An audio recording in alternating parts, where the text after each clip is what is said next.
దేవునికి స్తోత్రము.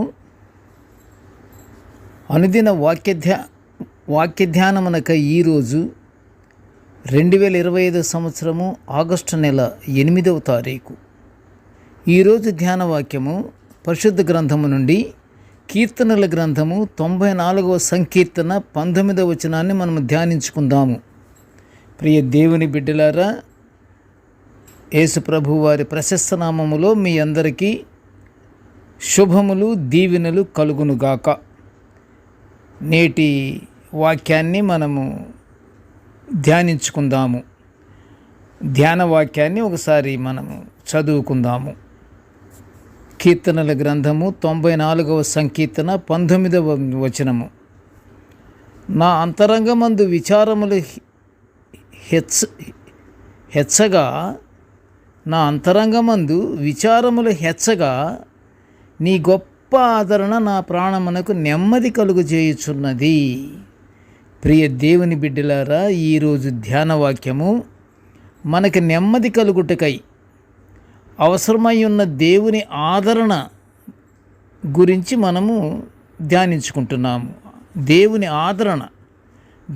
ఆదరణ ఉంటే మనకు నెమ్మది చేయబడుతుంది. నేటి కీర్తనకారుడి యొక్క వాక్యములో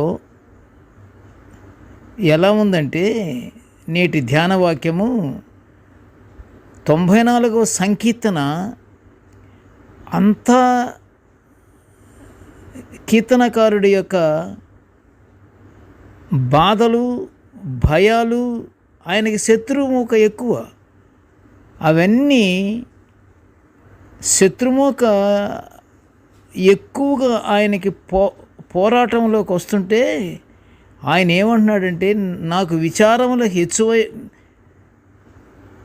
పెరిగిపోతున్నాయి దేవా, అయితే నా విచారములు పోవాలంటే, నా బాధలు పోవాలంటే, నా భయాలు పోవాలంటే నీ గొప్ప ఆదరణ నా ప్రాణమునకు నెమ్మది కలుగు చేయుచున్నది. నీ ఆదరణ నాకు ఉన్నది తండ్రి అంటున్నాడు. మనము దేవుణ్ణి అడుగుతుంటాము, మాకు కలుగు చేయి, మాకు అనుగ్రహించని. అనుగ్రహించినట్లే దేవుడు మనకు అనుగ్రహించాడు. కీర్తనకారుడు కూడా చూసారా ఎంత గట్టి విశ్వాసముతో, నమ్మకముతో ఏమంటున్నాడో, నా బాధలు, నేను విచారాలు, దానిలో నేను కొట్టుకుంటుంటే నీ గొప్ప ఆదరణ నా ప్రాణమునకు నెమ్మది కలుగు చేయుచున్నది. దేవుని స్తోత్రం. అలాంటి విశ్వాసము కలిగి ఉండాలి మనము. ఇప్పుడు మనం ఆదరణ గురించి మనం ధ్యానించుకుంటున్నాము. కీర్తనకారుడు ఇశ్రాయేలు దేశాన్ని పరిపాలించే రాజు. ఆయనకి బాధలేంటి అని మనం అనుకోవచ్చు. కానీ ఆయనకున్న సైన్యము కానీ, ప్రజలు కానీ, ఆయన దగ్గర ఉన్నటువంటి పరివారము కానీ, వీళ్ళంతా ఆయనకి లేనట్టు లెక్క. ఎవరు లేరు. ఆయన మనుషుల్ని ఆశ్రయం కోరుకోడు, దేవుని ఆశ్రయం కావాలి. దేవుని ఆశ్రయంలో ఆయన బాధలు మరీ హెచ్చుగా ఉంటుంటుంటే ఆయన ఆ బాధలు భరించలేక ఏమంటున్నాడంటే, నీ గొప్ప ఆదరణ నా ప్రాణమునకు నెమ్మది కలుగు చేయుచున్నది. ఎంత విశ్వాసము అంటున్నాడు. ఆయన జీవితం అత్యున్నత స్థితిలో సాగిపోతుంది, ఎందుకంటే ఆయన రాజుగారు కాబట్టి. కానీ ఒక్కోసారి పరిస్థితులు ఎంత విచిత్రంగా మారిపోతాయంటే, ప్రియ దేవుని బిడ్డలారా, అంతటి రాజు అయినా ఆయనకు ప్రతికూలతలే చుట్టుముట్టినట్టు పరిశుద్ధ గ్రంథములో మనము చూస్తున్నాము. ప్రతికూలతలే కాదు, ఆయన శత్రుమోక ఎక్కువ, ఆయనకి శత్రువులు ఎక్కువ, బాధలు ఎక్కువ. భరించలేనంత బాధలు అనుభవిస్తున్నాడు దావీదు గారు. నిజంగా దావీదు రాజు గారికి శత్రువుల వలన అనేక కష్టాలు ఎదురవుతున్నాయి. శత్రువులు దావీదు రాజు గారి మీదకు దాడికి దిగినప్పుడు దావీదు గారు ఏమంటున్నారంటే, ఆపదలలో చిక్కుబడి విచారము ఎక్కువైనందున దేవుని ఆదరణకై మొరపెట్టుచున్నాను. ఆయన మొరపెట్టుచు నా ప్రాణానికి నెమ్మది కలుగు చేయమని దేవుణ్ణి వేడుకుంటున్నాడు. ఆ వేడుకుంటున్నందువల్లే ఆయనకి నెమ్మది కలుగు చేయబడింది. ఆయన సాక్ష్యం ఇస్తున్నాడు, నీ గొప్ప ఆదరణ నా ప్రాణమునకు నెమ్మది కలుగు చేయుచున్నది తండ్రి. ఈ నెమ్మది నాకు కావాలి. ఈ నెమ్మది కావాలంటే నీ ఆదరణ నాకు ఉండాలి. నీ ఆదరణ నాకు కావాలంటే నీకు నేను భయభక్తులతో నేను జీవిస్తున్నాను తండ్రి అంటున్నాడు.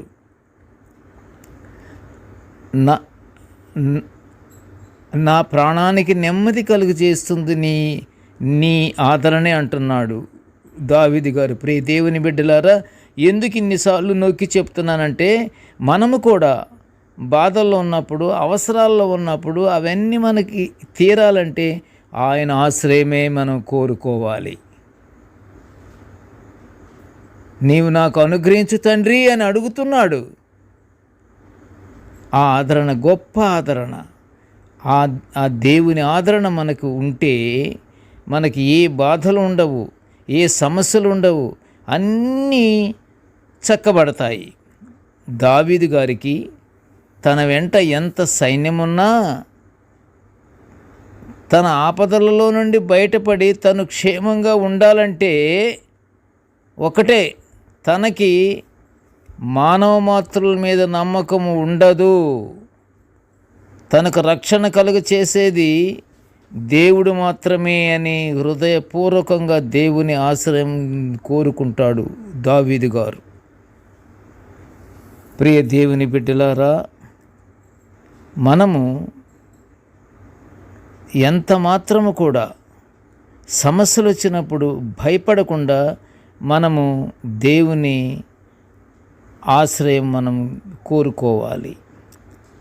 ఎందుకంటే తను ఎదుర్కొన్న ప్రతికూల పరిస్థితులను దేవుని చేతిలో పెట్టి మౌనంగా ఉండి అనుకూల పరిస్థితి కొరకై ఎదురు చూస్తూ ఉంటాడు దావీదు గారు.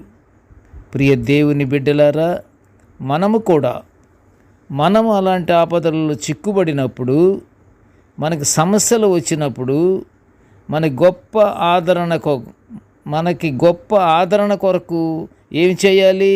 దేవుని మితిలేని సమాధానం కొరకు మన ఆశ్రయ దుర్గమైన దేవునికి ప్రార్థనాపూర్వకంగా విన్నవించుకోవాలి.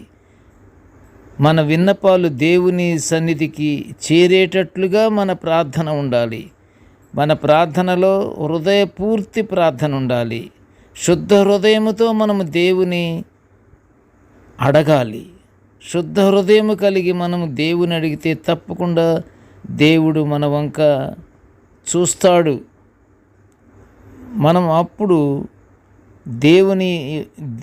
దేవుని యొక్క దీవెనలు మనము పొందుకుంటూ మనం ఎల్లప్పుడూ ప్రార్థన యందు పట్టు వదలక ఎడతెగక ప్రార్థనలో కానీ ఉంటే మనము తప్పకుండా ప్రియ దేవుని బిడ్డలారా పరలోక ఆశీర్వాదాలు పొందుకొని మన జీవితమంతయు దేవుని యొక్క సన్నిధిలో మనం కాలము గడుపుకుంటూ ప్రతి ఆశీర్వాదము మనకి అనుగ్రహించమని మనము కోరుకుంటూ క్షేమకరమైనటువంటి జీవితాన్ని మనము పొందుకోవచ్చు. ప్రార్థన చేసుకుందాము.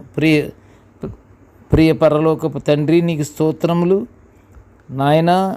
నీ దివ్య వాక్యాలను మేము నిత్యం ఇలా ధ్యానించుకునే ఈ గొప్ప భాగ్యాన్ని మాకు అనుగ్రహించినందుకు నీకు ఘనమైన స్తోత్రములు తండ్రి. ధ్యాన వాక్యాలని వినుచున్న ప్రతి బిడ్డను ఆశీర్వదించయ్యా. కృపగల తండ్రి, నీకు స్తోత్రములు తండ్రి. నీ యందు మేము విశ్వాసముతో తండ్రి మా యొక్క జీవితాలు క్షేమముగా ఉండటానికి నిన్ను ఆశ్రయించి తండ్రి హృదయపూర్తిగా నీ యొక్క ప్రేమను మేము పొందుకుంటానికి నీ మార్గములలోనూ నీ ఆజ్ఞలను తూచ తప్పకుండా మేము పాటిస్తూ నీ యందు ఆనందించుకునే భాగ్యాన్ని మాకు అనుగ్రహించమని నాయన ఈ మనవులన్నీ యేసయ్య పుణ్యనామమున వినయముగా వేడుకొంచుంటున్నాము తండ్రి. Amen, amen, amen.